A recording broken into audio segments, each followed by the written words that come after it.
ลินอยู่ไหนอยู่นี่ค่ะอยู่นี่ค่ะสุขสบายดีหรือเปล่าสุขสบายดีหรือเปล่าไปเที่ยวไหนคะน้องกินข้าวไปเที่ยวไหนคะจ้า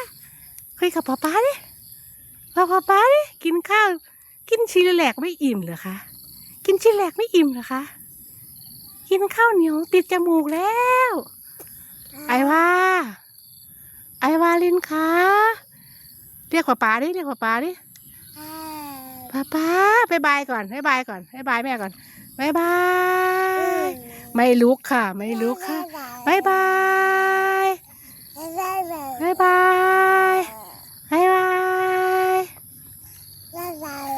บายบ